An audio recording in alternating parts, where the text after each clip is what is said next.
everybody, I'm Tom Vasel. Welcome to Week in Review on the Dice Tower. This is our weekly video where we give you kind of short summaries of all the videos that we did over the past week. And then if you're like, hey, I would like to see that whole video, well, happiness, the link to the completed videos is in the description below. Let's get started. Hey everybody, Zee Garcia here. So last week I did a video talking about Paladin card sleeves. I showed those off, compared them to a couple of other brands, so check that out. And then I reviewed Veggies, which I rated a 5 out of 10. This is a tiny little card drafting game, or sort of geometric game in which you lay out cards and try to make groups of different veggies. And most of them are actually fruits, but that's okay. The game's not very memorable. It's got some weird scoring rules. It's very quick. It's about 20 minutes, so there is that going for it. But I didn't really find it to be one that sticks in your mind. It's very there's just nothing about it that kind of stands out. It's not unpleasant to play, which is why it's very middle of the road with its score. It is just not something I would necessarily recommend, especially games that fill 20 minutes. There are so many of those.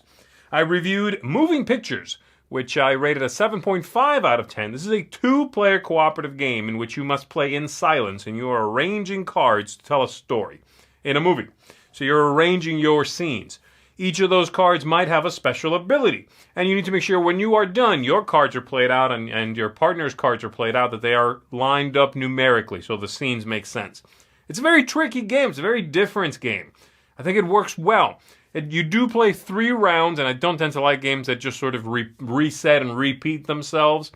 In this one, the difficulty goes up. Each act, it's 3 acts.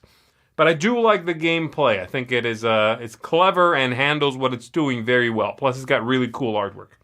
And then lastly, I reviewed Marvel Dice Throne, along with 3 others, and I rated it 7.5 out of 10. Mine was the low score, by the way. I like the game. I think it's a clever system.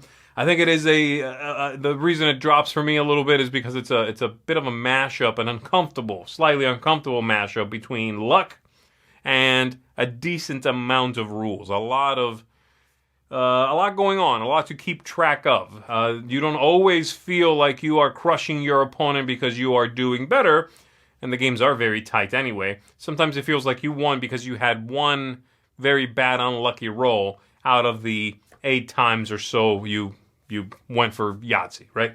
So I do like it, though. I think it's fun, and I think the Marvel theme here really helps out a lot. It's such a cool setting, blends in really interestingly with that system that's been in place before.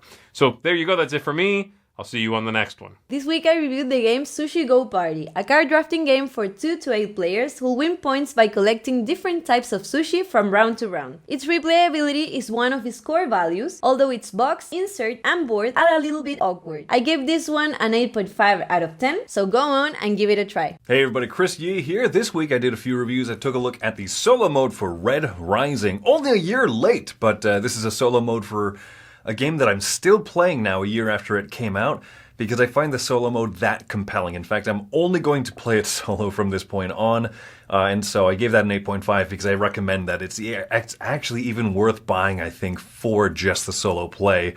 I plan to play it a lot more. Next up, we reviewed in a Foursquare review Marvel Dice Throne. I gave this a 9. The Dice Throne franchise just keeps moving up for me. I think some of these are the most fun characters. There's also some of the most complex characters of the many Dice Throne boxes that are out there, but I really love this IP attached to it. It's an IP that makes sense for this type of dueling little card game, dice rolling game.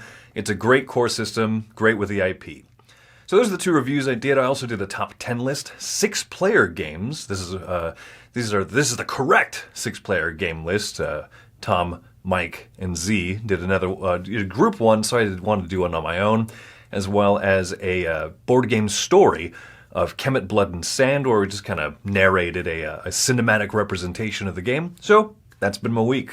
Hey there everybody, it's Mike DiLisio, and this week I was a part of 2 reviews. First, I did a review for Ninja Catfoot and the Covert Action. This is a game from Oink Games, a Japanese publisher that tends to put out these small box games. This is a very silly, dexterity-based game where you strap a smartphone onto your wrist that uses the accelerometer and you have to kind of get tokens from a central pool and stack them up. There's a funny concept behind this, and it's a novelty for sure, but ultimately there's very little game there. It's not something I feel like you're going to want to play more than once, maybe twice, and so I gave it a 5 out of 10. It wasn't something I could recommend with the right group, in the right environment. Maybe you can have a little bit of fun with it, but nothing that's going to have any kind of lasting appeal.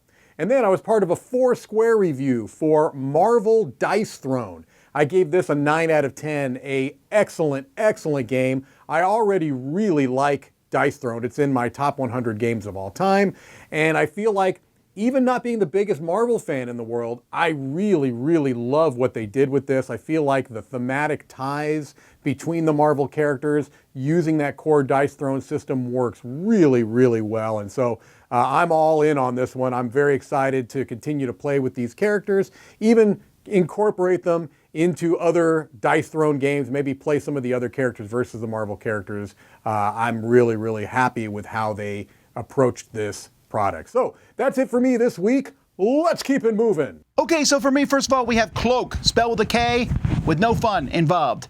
It is a game in which you're just moving pieces, trying to get 3 in a row. It's terrible. Don't even bother. There's several not good games here. Quick Link, a party game, which you stick a suction cup on cards that match a word. Possibly, you get to argue over it, which isn't fun. Also, the suction cups don't ever come off. Terrible game.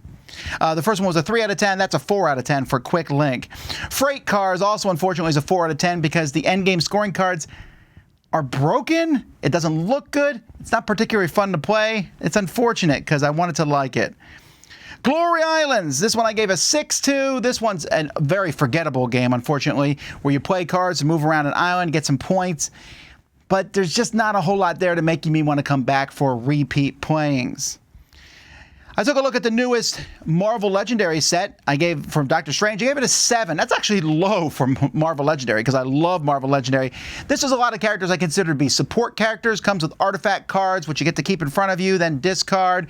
It's cool, but there's not a lot of powerhouses in it. But it does come with Dormammu. My kids and I reviewed Pizza Master. This is a collect resources tournament for cards game that is mean as all get out, but it has some fun interaction in it. Platypus, a party game that's a lot of fun. It's a cooperative one. There's 8 words. 2 people are trying to guess one of those words that they don't know which one it is, and you're giving them clues. Not very good clues. It's fun. 7 out of 10. Planet Unknown. Oh, what a fantastic polyomino placing game. 8.5 here. You're moving this Lazy Susan, filling a planet, moving up tracks. Oh, it's so good. And I've been playing this one over and over. But even better than that, the guys reviewed Marvel Dice Thrones this week. I just went over all the different characters, but I'll tell you, this one I'd give a 9 out of 10 to. I love Marvel. I love Dice Thrones. I want them together. That's my peanut butter cup. I also did all the fixins thing. I took a look at King of Tokyo and how I store my King of Tokyo game. We did a top 10 list on games that aspiring designers should play. You're going to be a game designer? I think you should have played these 10 games, or at least read the rules to them or something. And we're continuing to put up stuff from our Spring Spectacular. I did my top 10 games from 2F. Friedman Freese's company, Power Grid, and things like that. So a lot of different videos went up. We did our live shows, board game breakfast, all the Pirates took over the Thursday one, shoots and marbles, crowd surfing, and more. Lots of content for you folks. I hope you enjoyed the stuff on the Dice Tower channel this week. I'm Tom Vasel. We'll see you next time.